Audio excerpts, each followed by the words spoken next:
Assalamualaikum warahmatullahi wabarakatuh. Selamat pagi, selamat siang, sore, maupun malam. Peserta kuliah eksplorasi dan pengembangan lapangan migas. Pertemuan kita sekarang akan membahas mengenai analisis petrofisika dalam suatu rangkaian kegiatan eksplorasi. Ya. Sebagai pendahuluan, perlu diketahui bahwa selama pemboran itu kita akan mendapatkan data yang langsung maupun yang tidak langsung. Data yang langsung itu maksudnya diperoleh secara langsung dari proses pemboran, misalnya laju pemboran, kemudian ada cutting, serbuk pemboran, kemudian selama pemboran itu juga biasanya ada pembacaan gas. Apabila dilakukan proses coring juga akan menghasilkan core dan sebagainya. Itu dihasilkan selama proses pemboran. Selain itu juga setelah proses pemboran selesai, biasanya akan dilakukan apa yang namanya logging. Dan logging dan juga tes hasil sumur itu biasanya dilakukan setelah proses pengeboran selesai. Nah, mengapa logging itu perlu? Karena cutting itu mempunyai kelemahan dan juga core itu juga mempunyai kekurangan. Cutting itu sebenarnya data real cukup representatif, tetapi kadang-kadang ada misdepnya karena dia bersifat zona ya, interval tertentu. Pada interval tertentu hanya diambil satu sampel sehingga dia tidak bisa fix sampel batuan itu pada kedalamannya tertentu. Ya, yang kedua, core itu sangat valid ya, dia mewakili posisi yang sesungguhnya, hidrologi yang sesungguhnya, tetapi biasanya dia sangat pendek. Intervalnya sangat pendek, tidak bisa mencakup keseluruhan sumur. Sehingga untuk itu diperlukan data log karena nanti bisa menjembatani cutting yang menyeluruh tetapi sangat kasar, dan juga core yang pendek-pendek tetapi sangat detail, sehingga logs ini akan ada diantaranya menjembatani kedua data tersebut. Nah, selain itu adanya proses logging juga akan mendapatkan informasi-informasi lain yang tidak didapatkan dari cutting utamanya, dan juga core, terutama sifat-sifat petrofisik, misalnya langsung pengukuran sifat kelistrikan, sifat radioaktif, kemudian sifat-sifat yang lain termasuk sifat akustiknya itu juga bisa didapatkan dari proses logging. Ya, yang menjadi permasalahan utama adalah bahwa proses logging itu dalam rangka untuk menghitung volumetrik minyak yang ada di dalam sebuah jebakan. Nah, ini sebagai ilustrasi, kalau ada jebakan anti-clean seperti ini, kemudian ini ada oil water contact, maka kita sebenarnya akan menghitung ini dalam 3 dimensi. Ya, ini bentuknya Anda bisa membayangkan ini dalam 3 dimensi. Nah, pertama, biasanya ini mempunyai data sumur. Di kolom ini ada interval ini, misalnya interval antara hijau dan hitam ini, dia pasti ada reservoir, ada batu pasir sebagai contoh, dan juga yang non reservoir misalnya survey. Maka untuk menghitung volumetrik yang sesungguhnya, artinya bahwa dia harus dihitung dulu volumetriknya. Ya, volumetriknya menghitungnya sederhana, carilah luas luasan ini areanya, kemudian dikalikan tinggi, tinggal nanti bentuknya itu apakah apakah berupa piramid atau trapesium, itu nanti ada rumusnya tersendiri. Tetapi kita pertama harus menghilangkan dulu yang non reservoir untuk mendapatkan yang angka netnya. Maka dihilangkanlah lapisan-lapisan yang non reservoir, misalnya serpehnya ini harus dihilangkan. Caranya seperti apa? Dicari rasionya antara yang sen saja dengan keseluruhan ini, artinya net to gross namanya. Jadi net to gross ini nanti untuk mengalihkan apa namanya itu, ketebalan yang gross ini, yang kotor ini, yang termasuk sand dan non sand ini, sehingga nanti didapatkan net apa namanya, net rock volume. Ini maksudnya sekarang ketebalan yang sesungguhnya dengan mengabaikan shale yang non reservoir itu sebenarnya kira-kira hanya setebal ini. Dari setebal ini yang reservoir, ini kan isinya kan tidak semuanya terisi oleh hidrokarbon. Hidrokarbon hanya mengisi di pori-porinya saja. Maka ini harus sebenarnya di volumetriknya harus dikalikan porositasnya. Ya, porositasnya itu nanti akan diketahui net pore volume. Net pore volume itu artinya isi volumenya pori-pori itu sebenarnya dalam ini berapa, dalam bentukan struktur ini berapa.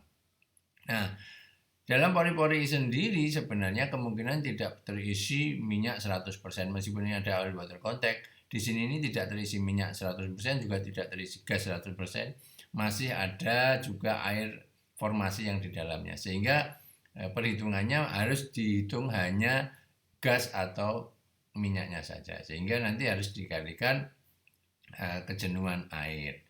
Maka kalau dilihat dari keseluruhan, ini isinya adalah ada shale, ada sand, ada air, ada hidrokarbon. Pertama dihilangkan komponen shale-nya, sehingga tinggal batu pasir, water dan hidrokarbon ini yang apa namanya net. Kemudian dihitung porositasnya saja, yang isinya kemungkinan hanya adalah water dan hidrokarbon. Kemudian dihitung saja yang hidrokarbon, sehingga ketemulah ini.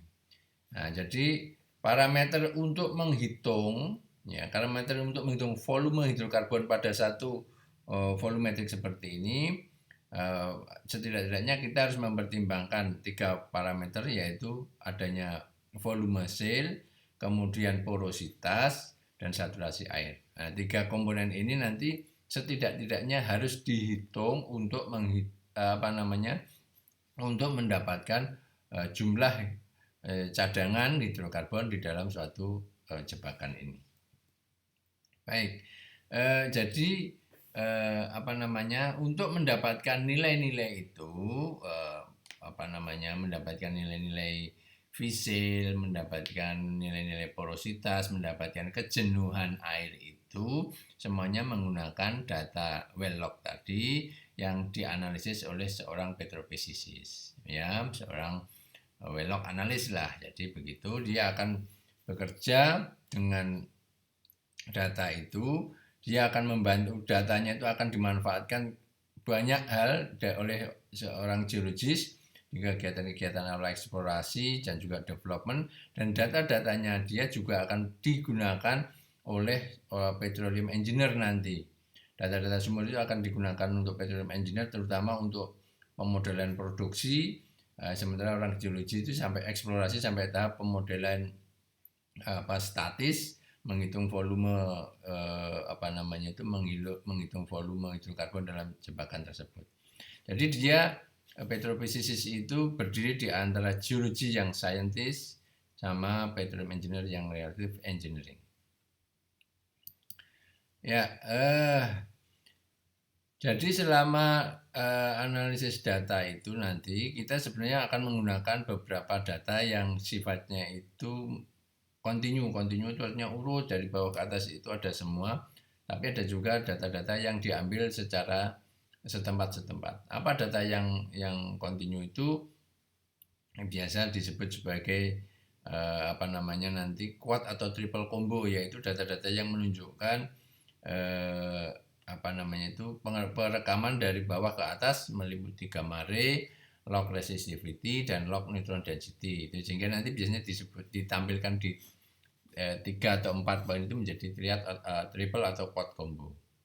Kemudian data yang lain berupa NMR, nuclear magnetic resonance, juga kemudian data image, gamma ray, dan beberapa yang lain itu sifatnya kontinu. Sementara data yang tidak kontinu itu, misalnya well test itu pengambilan sampling dan pengujian sumur itu dilakukan pada formasi-formasi atau zona-zona yang interest saja. Demikian juga yang namanya analisis core secara konvensional itu untuk melihat litologinya, terus kemudian yang rutin itu sampai kepada apa ya, perhitungan porositas permeabilitas ya gitu ya. Yang spesial core itu nanti sampai menghitung ke tekanan kapiler dan sebagainya. Jadi ini apa namanya, tingkat ketelitiannya ya, terus meningkat di sana.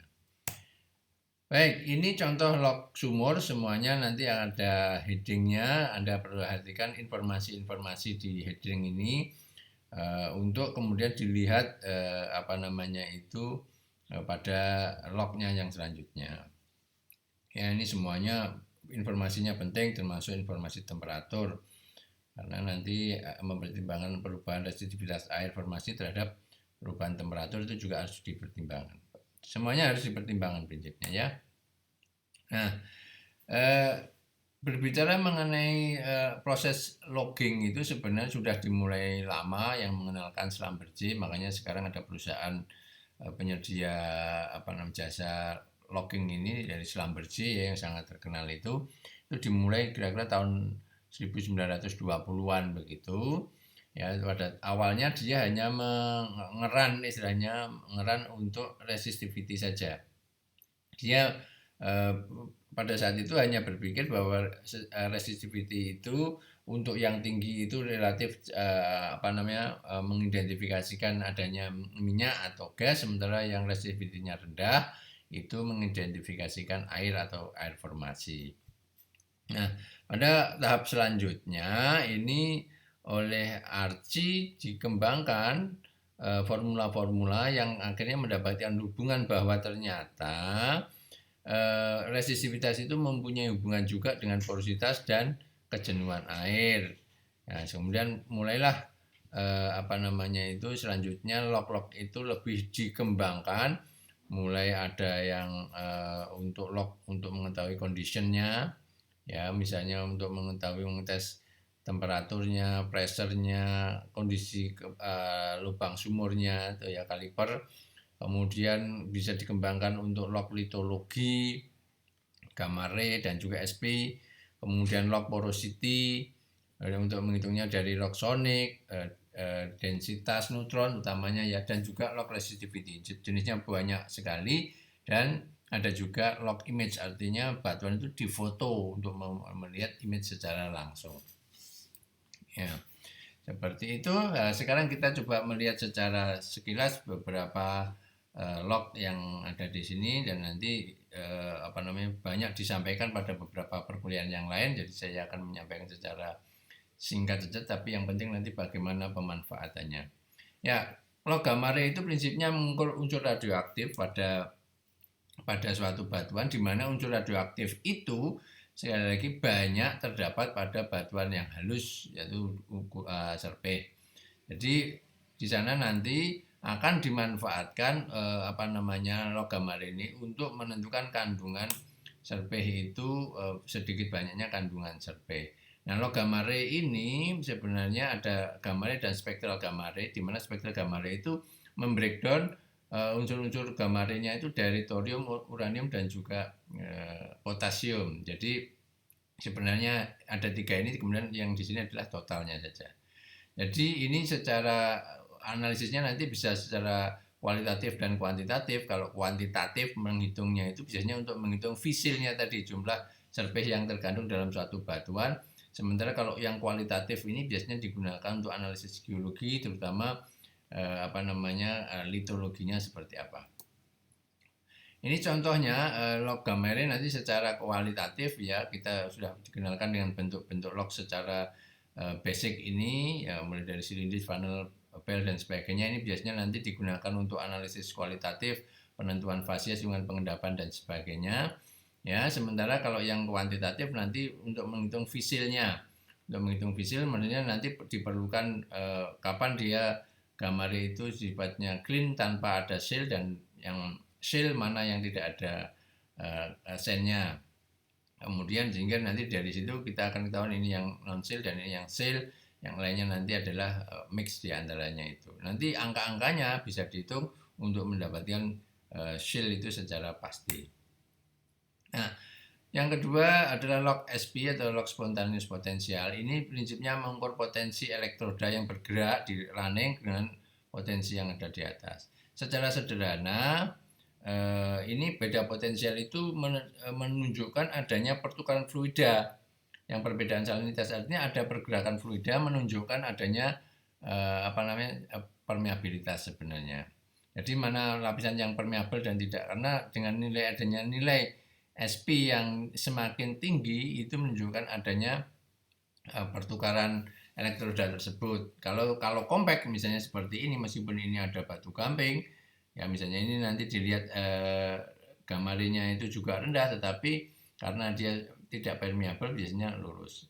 Kalau yang sen ini biasanya mempunyai permeabel, yang ini impermeabel. Sehingga umumnya memang log SP itu agak match dengan log gamari, meskipun tidak selalu seperti itu. Oke, selanjutnya log kaliper. Pada umumnya log kaliper itu digunakan untuk mengetahui lubang sumur. Ini kondisi lubang sumur itu secara umum seperti apa. Apakah dia membesar, misalnya terjadinya caving seperti ini, ya terjadinya caving karena runtuh seperti ini, atau adanya sloughing, mudcake dan sebagainya. Jadi nanti lubang sumur itu bisa lebih besar daripada yang seharusnya, bisa lebih kecil dari yang seharusnya. Dari sini nanti kita akan mengetahui, misalnya untuk mengetahui log batuan apa saja yang relatif bersifat brittle sehingga mudah runtuh, mana yang impermeable misalnya sehingga tetap, kemudian adanya yang sifat-sifat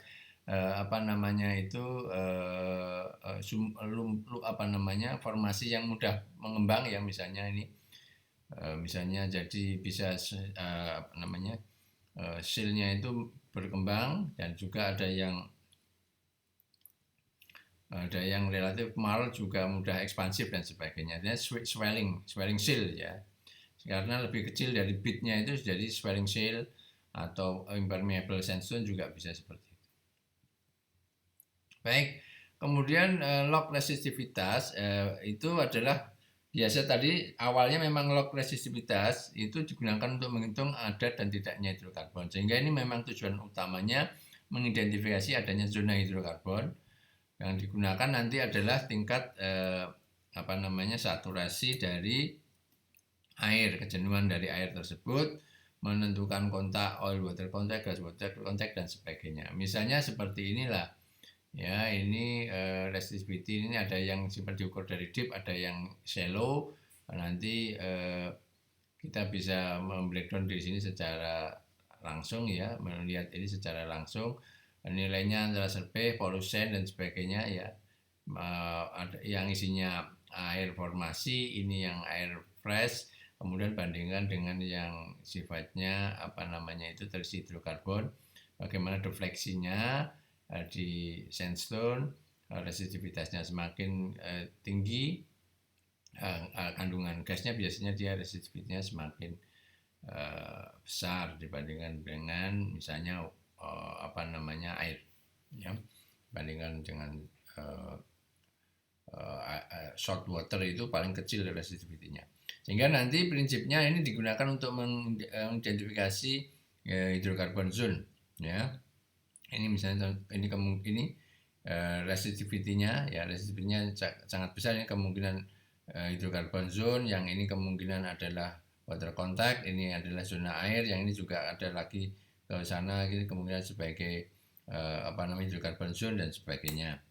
Ya, ini secara ringkas seperti itu. Cuma nanti pertimbangannya bahwa log resistivitas itu dirunning pada kondisi di mana di dalam sumur itu ada mud filtrate, namanya mudcake-nya. Ya, mudcake-nya itu adalah karena dia biasanya porositasnya tinggi, permeabilitasnya juga ada, itu biasanya nanti kan terbentuk mudcake, itu yang seperti tadi disampaikan, terbentuk mudcake. Jadi nanti ada yang terbentuk mudcake, ada daerah yang terinvasi, yang ada fast zone itu terinvasi oleh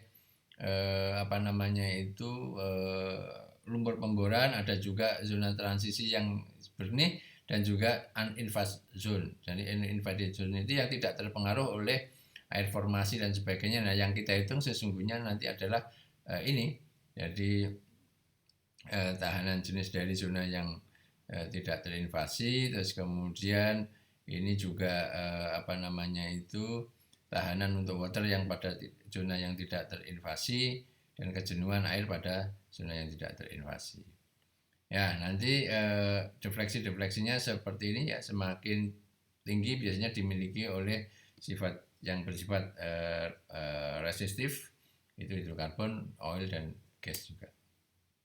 Nah, yang berikutnya adalah log densitas. Intinya log densitas itu untuk mengukur densitas bulk batuan. Jadi semakin padat dia itu semakin tinggi nilainya. Ini karena memancarkan sinar gamma ke formasi. Semakin sinar itu kemudian nanti banyak yang harus ditembakkan ke sana, karena dia itu akan menunjukkan sifat yang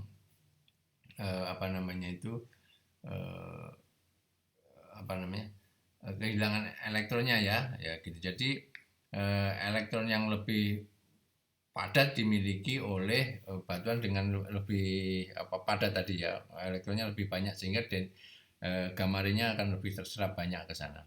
Jadi ini beberapa contoh ya densitas itu. Muncul beberapa nilai-nilai densitas bulk batuan ya, mulai quartzite, sandstone umum dengan porositas dan non porositas, limestone dengan porositas non porositas, dan sebagainya. Ini nilainya bermacam-macam, bervariasi. Juga keberadaan minyak dan gas yang kemudian akan menjadi lebih porus. Ini secara kuantitatif nanti bisa digunakan untuk menghitung porositas. Secara kualitatif ya kemudian bisa mengarah kepada misalnya interpretasi litologi tadi ya, karena density-nya yang bermacam-macam tadi. Ya, ini contoh ya dari log densitas. Ini untuk sandstone, ini untuk shale, dan ini apabila bercampur ya biasanya seperti ini. Range-nya litologinya ya, range litologinya clay sampai shale itu range-nya 1,8 sampai 27, sandstone itu 1,9 sampai 2,65, batu gamping 2,2 sampai 2,7 dan sebagainya. Ini nanti tergantung juga apakah dia porus atau tidak. Intinya akan sangat berpengaruh terhadap density di sana. Makanya porositas itu bisa diukur dari densitas, karena batuan yang porus itu biasanya akan mengurangi tingkat density-nya. Ya, seperti itu. Neutron. Nah, neutron ini biasanya digunakan juga untuk menghitung menghitung porositas ya, di mana neutron yang dipancarkan itu akan semakin sedikit yang kembali, itu akan menunjukkan dia semakin porus. Ya, seperti ini. Neutronnya ya angkanya yang besar di kiri. Jadi prinsipnya sangat bagus untuk menghitung porositas ya. Biasanya juga litologinya sangat bisa digunakan untuk membantu ke sana. Ya.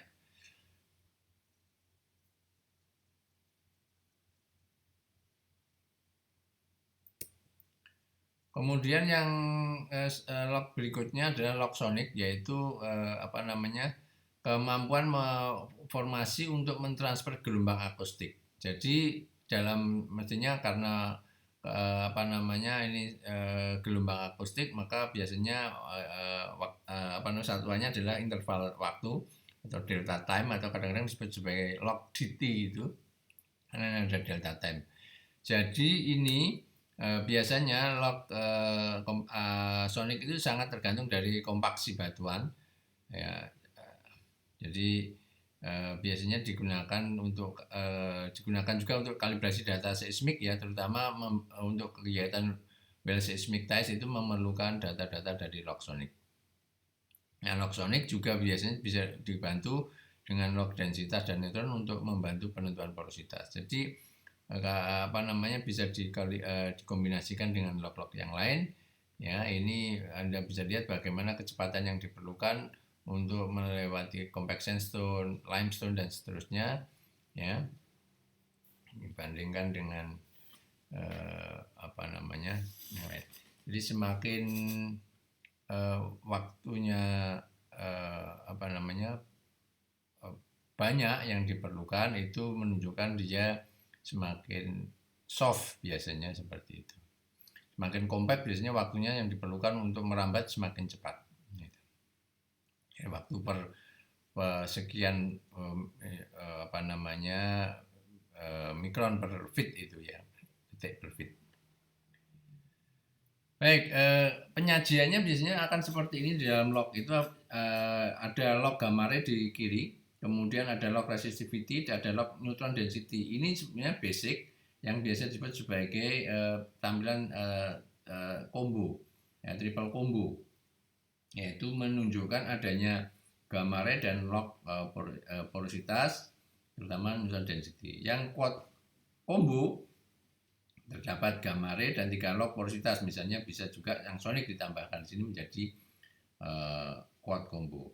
Nah, ini intinya biasanya yang utama itu adalah resistivity, neutron density dan gamma ray. Nah, ini contoh saja penggunaan apa namanya triple combo itu ya di well-log yang sesungguhnya. Ini untuk identifikasi gamma ray-nya, biasanya penentuan untuk apa namanya itu sensil, ya, litologi. Terus kemudian ini resistivity rendah biasanya cenderung non hidrokarbon, resistivity tinggi akan hidrokarbon. Kemudian kita akan lihat neutron density-nya. Kombinasi densitas dan neutron ini biasa digunakan untuk melihat zonanya, karena nanti akan dilihat crossover-nya itu seperti apa. Jadi ini contoh, ini zona hidrokarbon, ini kira-kira zona air. Nah, ini secara keseluruhan ini zona hidrokarbon ya, karena ini zona reservoir karena ini sand dan seterusnya. Ya, jadi ini pemanfaatannya seperti itu. Kemudian yang untuk triple combo ini khusus untuk yang crossover neutron dan density. Itu kalau crossovernya ada crossover positif ya. Ini yang densitas yang ini yang ungu, yang neutron yang biru ini ya. Ya, ini umumnya apabila crossover positif ada log densitas dan neutron, di mana densitas itu di sebelah kiri, neutron di sebelah kanan. Ya, ini kemudian terjadi crossover seperti ini, yang biasanya seharusnya di kiri, ini di kanan. Terjadi crossover seperti itu, maka di sini kemungkinan ada identifikasi hidrokarbon. Kalau terjadi crossover seperti ini, kemungkinan hidrokarbon. Nah, kalau space-nya itu apa namanya besar seperti ini, ya, kemungkinan dia adalah oil. Sementara kalau space-nya ini kecil seperti ini, maaf ini terbalik ya, yang space-nya besar seperti ini biasanya adalah gas, di mana adanya gas itu menjadikan densitasnya jauh lebih kecil. Nah, sementara kalau space-nya, separasinya itu mepet seperti ini, kemungkinan adalah minyak. Jadi dengan daerah yang porus itu apa namanya density-nya minyak itu menjadi lebih tinggi dibandingkan dengan gas, ya, seperti itu. Jadi ini bisa digunakan untuk identifikasi jenis hidrokarbon, apakah gas ataupun minyak, ya. Ini kemudian contoh yang lain, perhitungan fisil pada satu sumur, di mana nanti memakai rumus ini. Jumlah fisil itu apa namanya nilai gamma ray yang di satu titik itu diukur dengan gamma ray clean. Jadi itu baseline-nya itu gamma ray clean-nya berapa ini nih. Terus kemudian bisa ditentukan, kemudian dibagi gamma ray Vickley-nya dikurangi gamma ray clean-nya. Ini rumus yang simpel saja nanti untuk menghitung seberapa persen hasil dari apa namanya shell yang ada di dalam satu kisaran atau interval batuan tertentu. Baik, kemudian untuk porosity itu prinsipnya mengukur jumlah porositas di batuan. kemudian dia mewakili kapasitas penyimpanan batuan, kemudian diukur dari sampel, core dan sebagainya bisa juga, tetapi juga dihitung dari log densitas, neutron dan sonic. Bisa dihitung dari visual porosity namanya, dari thin section, dari petrografi. Kemudian yang akan digunakan untuk menghitung adalah porositas efektif. Sehingga diperlukan untuk porositas yang non efektif itu perlu koreksi, biasanya nanti koreksinya dengan sonic log itu tadi. Ya, ini perhitungan porositas pakai rumus basicnya seperti ini ya. Nanti perhitungan densitasnya dari metrik yang ada di sana, bulk density-nya berapa, ya sudah ditentukan biasanya bulk density-nya berapa, bulk density metrik pada posisi itu berapa, pakai rumus ini ya. Misalnya bulk density-nya ditentukan 2,0, kemudian di titik ini terukur berapa, maka porositasnya nanti ada berapa. Bulk density-nya juga sudah ditentukan biasanya nilainya. Sehingga angkanya akan ketahuan, ini porositasnya misalnya 0,31, di sini 0,27 dan seterusnya. Ini perhitungan porositas dengan densitas. Kemudian perhitungan permeabilitas. Permeabilitas itu kemampuan untuk melewatkan fluida. Dia akan mengidentifikasi namanya kapasitas produksi. Ya, bisa perhitungannya nanti untuk lebih detail lagi itu akan mempertimbangkan apakah dia termasuk fluida tunggal, fluida bercampur dan sebagainya. Umumnya diukur dari pengukuran laboratorium dari data core-nya ya yang lebih presisi, meskipun juga bisa dibantu dengan perhitungan dari log. Kalau dari log itu nanti ada rumusnya tersendiri ya. Kemudian yang ini menghitung resistivitas air formasi ya, rumusnya juga menggunakan rumus RC. Ini secara umum, ini basic rumusnya, nanti meskipun rumus-rumus berikutnya berkembang ya. RW itu RO, resistitivitas pada water zone, kali porositas dan sementasi, eksponen sementasi. Ini semuanya bisa dihitung ya pada masing-masing titik ini. Kemudian yang terakhir itu adalah menghitung saturasi air, kejenuhan air, untuk mendapatkan kejenuhan minyak. Sebenarnya kejenuhan minyak itu ya 1 dikurangi kejenuhan air. Dihitung dari log, itu bisa juga dihitung dari tes, production dan sebagainya. Dihitung juga dari core juga bisa. Nah, ini perhitungan kejenuhan air nanti pakai rumus tersebut. Ini resistivity-nya ya. Sekian, maka kejenuhan airnya itu menggunakan rumus basic equation-nya ini ya untuk mendapatkan resistivity dari water. Kemudian yang terhitung RT-nya itu resistivity-nya berapa, porositas yang di situ sudah terukur tadi dari neutron densitasnya berapa. Semen eksponen ini, eksponensial sementasi, nanti ada rumusnya sendiri untuk mendapatkan ini. Nah, ya itu akhirnya kemudian terhitung saturasi waternya berapa, misalnya kejenuhan airnya itu adalah 0,1, berarti kejenuhan hidrokarbonnya adalah 1 dikurangi 0,1, 90%. Ya, seperti itu. So, dengan demikian secara ringkas untuk quick look istilahnya, secara cepat, evaluasi secara cepat dari log itu apa? Pertama, identifikasi interval reservoirnya, mana sen, mana sil. Kemudian identifikasi hidrokarbon itu dilihat dari resistivity-nya, apakah rendah atau tinggi. Rendah itu non hidrokarbon, tinggi kemungkinan hidrokarbon. Kemudian dilihat apakah dia jenisnya minyak atau air. Kalau separasi antara neutron density-nya itu besar, itu biasanya adalah gas, sementara yang mepet itu adalah oil. Kemudian berikutnya adalah porositasnya dihitung ya, porositasnya dihitung dari neutron density, kemudian dihitung resistivity dari zona yang diukur tadi, RW-nya diukur dari water zone, kemudian mendapatkan RW-nya dari water zone ini untuk mendapatkan SW-nya.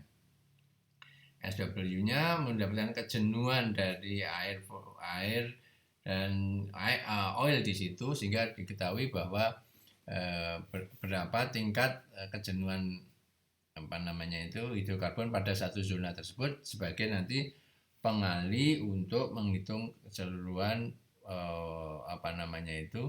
volume hidrokarbon yang ada di situ.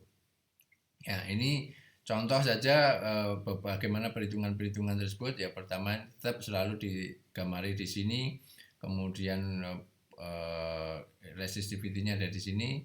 Ini porosity, ini neutron density, ya ini yang N phi ini neutron, yang ρ ini densitas, dan seterusnya ini ada nilai salinitas dan seterusnya. Dari situ maka nanti akan bisa diukur kejenuhannya berapa untuk kira-kira menghitung nilai-nilai petrofisik yang diperlukan. Dan ini kemudian ada perhitungan secara detail dan disampaikan seperti ini, misalnya zonanya apa, zona ABCD, ya itu reservoirnya, topnya di mana, bottomnya di mana, sehingga kita mendapatkan grossnya sekian, kita mendapatkan netnya sekian. Kenapa netnya sekian? Karena ada net to gross dikalikan net to grossnya. Ya, net to grossnya itu artinya seberapa banyaknya reservoir di dalam interval tersebut, sehingga netnya itu meskipun grossnya cukup besar nih, misalnya 84 feet misalnya, ternyata yang menjadi reservoir hanya 10 feet saja. Rata-rata porositas perhitungannya berapa, rata-rata kejenuhan air ketemunya berapa, rata-rata Fickley-nya berapa, kemudian diperkalikan antara porositas kali ketinggiannya, dan juga saturasinya dikalikan itu. Nah, jadi nanti akan ada seperti itu, rata-rata untuk keseluruhan itu berapa begitu ya. Ya. Ini cut off yang digunakan untuk perhitungan sebagai reservoir itu akhirnya berapa porositas yang dimaksudkan, seberapa Fickley-nya yang disepakati sebagai reservoir berapa begitu ya. Ya, ini kemudian juga sama dengan yang lain prinsipnya, ada penentuan tadi nilai parameter-parameter dimasukkan semuanya SW. Nah, nanti hitungannya memang ada sekali lagi, tidak hanya sesederhana itu, nilainya pakai nilai probabilistik, sehingga kita porositas dan juga kejenuhan itu bisa dihitung dari berbagai macam inputan untuk mengetahui nilai minimumnya berapa, maksimumnya berapa nilai porositas tersebut. Kemudian kita bagi menjadi nilai probability pada 10%, 50%, dan 90%. Ini kemudian nilai-nilai ini digunakan untuk menghitung SW secara secara probabilistik. Nah, sehingga nanti akhirnya kita akan mendapatkan nilai akhir seperti ini. Ya, demikian, terima kasih atas waktunya. Assalamualaikum warahmatullahi wabarakatuh.